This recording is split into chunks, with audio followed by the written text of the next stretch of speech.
Hecate would appear to have been originally a moon goddess, worshipped by the Thracians.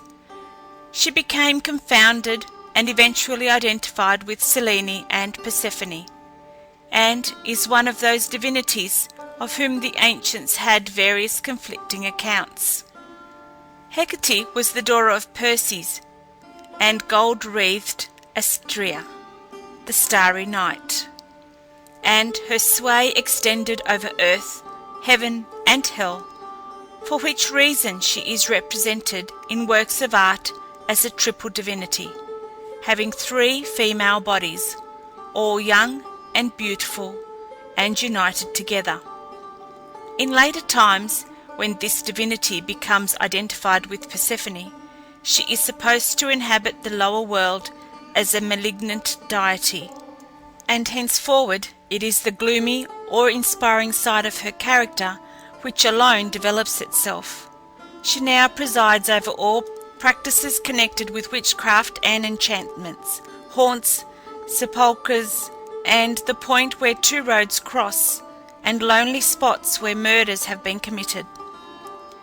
She was supposed to be connected with the appearance of ghosts and spectres, to possess unlimited influence over the powers of the lower world, and to be able to lay to rest unearthly apparitions by her magic spells and incantations.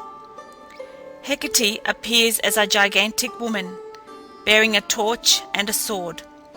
Her feet and hair are formed of snakes, and her passage is accompanied by voices of thunder, weird shrieks and yells, and a deep baying and howling of dogs. Her favour was propitiated by offerings and sacrifices, principally consisting of black lambs. Her festivals were celebrated at night by torchlight, when these animals were offered to her, accompanied by many peculiar ceremonies. These ceremonies were carried out with the minutest attention to details, as it was believed that the omission of the slightest particular would afford to her ministers, the evil spirits of the lower world, who hovered round the worshippers, an opportunity for entering among them and exerting their baneful influence. At the end of every month, food was placed wherever two roads met, in readiness for her and other malignant divinities.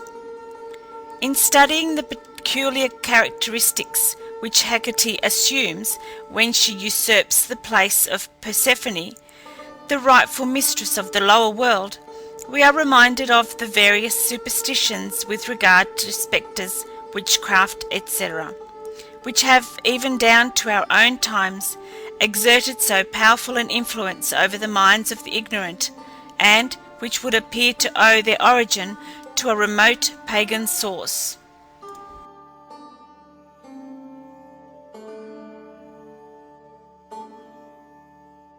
Just as Helios personified the sun, so his sister Selene represented the moon, and was supposed to drive her chariot across the sky whilst her brother was reposing after the toils of the day.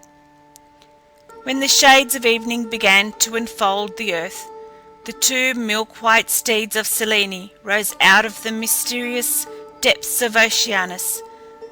Seated in a silvery chariot, and accompanied by her daughter Herse, the goddess of the dew, appeared the mild and gentle queen of the night, with a crescent on her fair brow, a gauzy veil flowing behind, and a lighted torch in her hand.